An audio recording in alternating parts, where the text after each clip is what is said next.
నమస్కారాలు.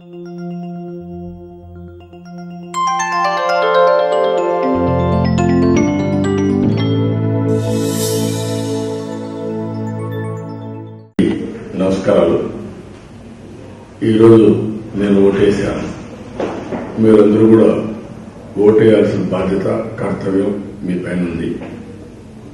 ఉదయం మీరందరూ కూడా ఎలక్షన్ బోర్డు దగ్గర కొంతమంది వెళ్ళారు. వృద్ధులైతే నాకు తల్లి తండ్రితో సమానమైనందరూ కూడా ఉదయం వెళ్ళారు. అదే మరిగా అక్క చెల్లెళ్ళు వెళ్ళారు, ప్రజలందరూ వెళ్ళారు. అక్కడ ఈ యొక్క మిషన్స్ పనిచేయకుండా పోయిన దానివల్ల మీరు చాలా అసౌకర్యానికి గురయ్యే పరిస్థితికి వచ్చారు. ఎన్నికల కమిషన్ ఉద్యోగస్తుల్ని ట్రాన్స్ఫర్ చేయడంలో చూపించిన చొరవ ఈ యొక్క ఈవీఎంలు మెయింటైన్ చేయడం కానీ, వీవీప్యాట్ పెట్టడం కానీ చేయలేకపోయారు. అందులో పూర్తిగా ఫెయిల్ అయ్యారు. దీనివల్ల ఎండాకాలం చాలా అవస్థపడ్డారు. మీరు ఇప్పుడు కూడా అసంతృప్తితో బాధపడుతున్నారు. నేను ఒకే ఒక విషయం కోరుతున్నాను.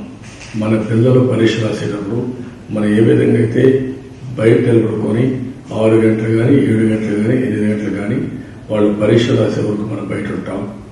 నైతికంగా వాళ్ళకు ఒక సపోర్ట్ ఇస్తూ ఉంటాం. ఇది రాష్ట్రానికి పరీక్షా సమయం. ఎన్ని ఇబ్బందులు వచ్చినా నేను ఒకటే మిమ్మల్ని కోరుతున్నా, మళ్లీ సాయంత్రం 4 గంటలకు వచ్చి మీరందరూ లైన్లో పడుకొని మీ ఓటు హక్కును ఉపయోగించండి. ఈ రాష్ట్రాన్ని అభివృద్ధి చేయడం కోసం మీ వంతు కర్తవ్యాన్ని మీరు నిర్వర్తించవలసిందిగా కోరుకుంటూ, ఇబ్బందులు ఉన్నప్పుడే పట్టుదల పెరగాలి, ఇబ్బందులు ఉన్నప్పుడే స్ఫూర్తి రావాలి.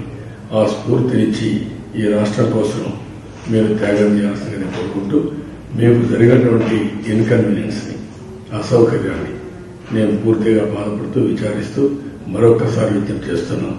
మర్చిపోవద్దండి, మీ ఓటు.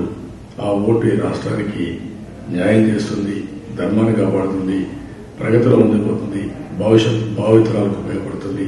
అది చేయాల్సిందిగా మరొక్కసారి మిమ్మల్ని కోరుకుంటూ అందరికీ నమస్కారాలు, ధన్యవాదాలు.